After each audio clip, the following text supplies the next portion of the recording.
If I gave you 56 extra hours every single month, what would you do with it? Would you finally focus on scaling, spend more time with family, travel, or maybe just breathe for a second instead of constantly putting out fires? The reality is you have that option already, and it's what I've helped my clients at selfmastery.co achieve.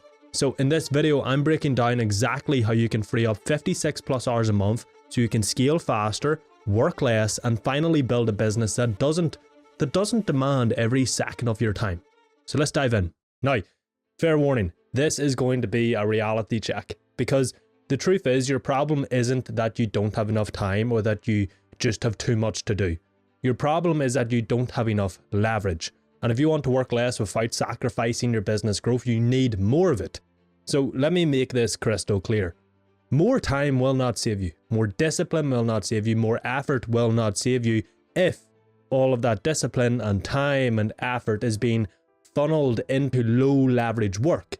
And if you don't fix it, your business will always be a glorified job where you're the most overworked employee. Now, typically how this looks is how you end up wasting so much time and effort is down to three factors. One, tasks that just don't move the needle. You know, checking emails 10 times a day, answering every client question, tweaking your website, whatever it is, right? All these tasks that don't actually build revenue or freedom. Two, no control over your time. So you wake up planning to do some serious work, but then you end up reacting to messages, fighting fires, and suddenly it's 6 p.m. and you wonder where the day went. You got nothing done. And three, doing work that someone or something else could do. So, you know, if a software or a team member can handle it, but you're still doing it yourself, well, that's a mistake, quite simply, okay? But of course, now, there is good news with this news. If you fix this, if you deploy what I call the leverage multiplier, you can instantly take back dozens of hours a month and not just grow the business, but scale it faster than ever. Because when you do this, when you use the leverage multiplier, you put more effort and energy into the tasks that actually fucking matter, okay, to put it bluntly. Now, here's how you use it. Step one, you need to see where your time is going. Look, you cannot possibly improve how you spend your time if you don't know how you're currently spending it, okay? You can't improve what you're ignorant to. So what you need to do is go through your calendar for the past 7 days. Write out every single task, and I mean every single one, no matter how big or small. If you spent, 10 minutes replying to emails, write it down, that's a task. And if you spent 6 hours working on systems, write it down, that's a task. Write down everything. And then you want to go through every single task and you essentially run them through a filter. Now, there's a ton of different filters you can use to do this. And they're not bloody magic. They're just letting you see your tasks through a different perspective of the value or necessity of that task. So one of the best ones is the most simple one.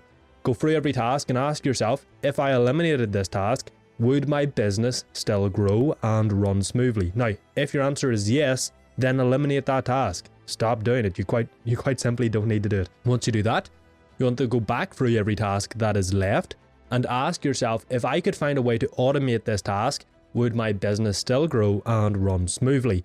If it's a yes, find a way to automate it and automate it, okay? Right. Now, if you're struggling with this, ChatGPT is fantastic.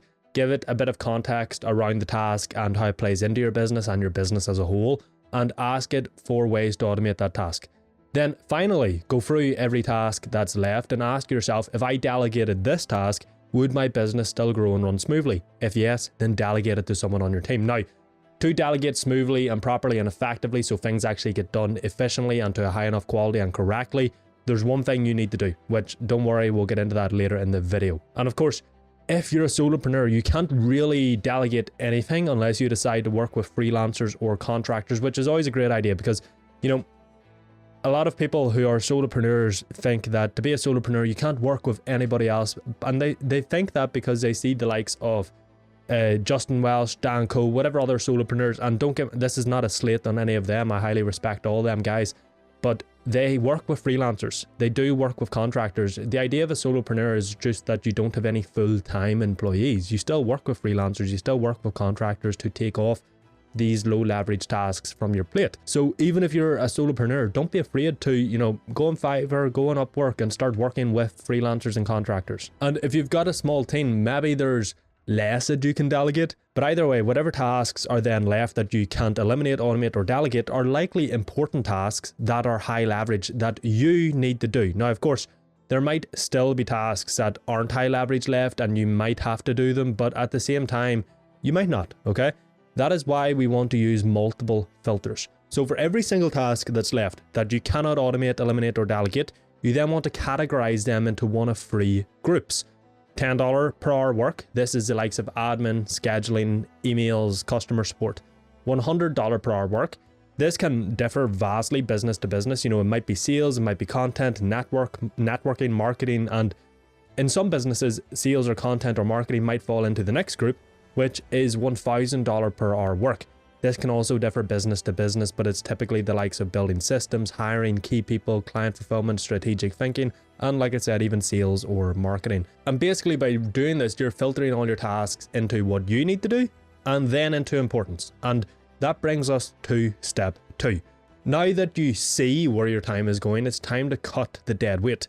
Most entrepreneurs are busy doing what feels productive instead of what actually grows the business. Those $10 or $100 per hour tasks that can be eliminated, automated, or delegated. And so what you need to do now is to start prioritizing tasks that are high leverage, that actually fucking grow the business and move the needle. Your goal is to spend as much of your time as possible on $1,000 per hour tasks.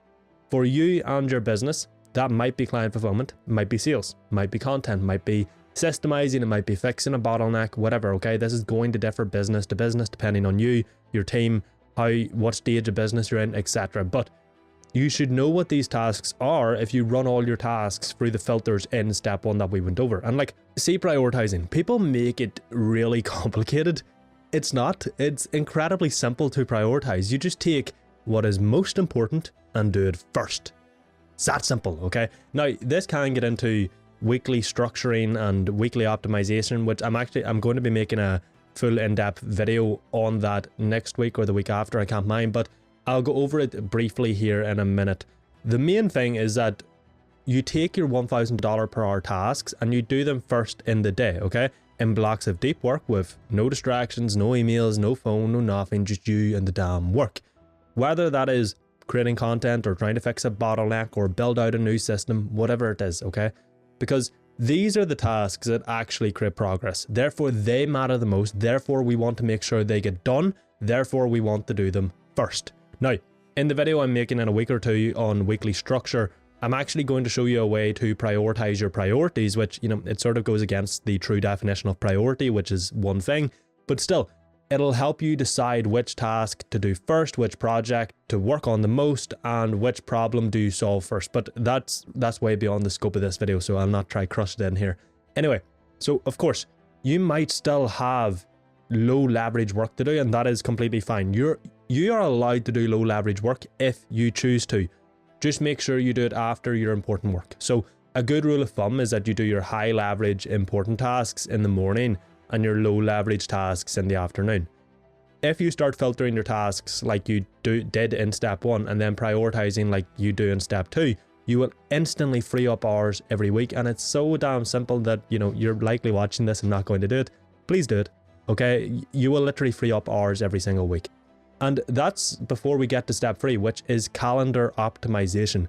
Your calendar is either your tool for freedom or a prison for your time.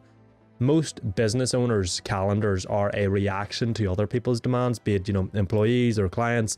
They lack control over their damn calendar. Simple. But it doesn't have to be that way. So here's how you take back control. 1, time block high leverage work, okay? Block off 2 to 4 hours every single day for deep work on your high leverage tasks. Sales, marketing, content, systems, etc. Whatever it is. No interruptions, no distractions, no fires, nothing. Just you and the task. And yes, this is so simple. It is so cliche, but it is bloody essential. And if you're not doing it, you're actively ensuring that you waste hours every day and that your high leverage tasks just don't get done, at least not to the quality that they should.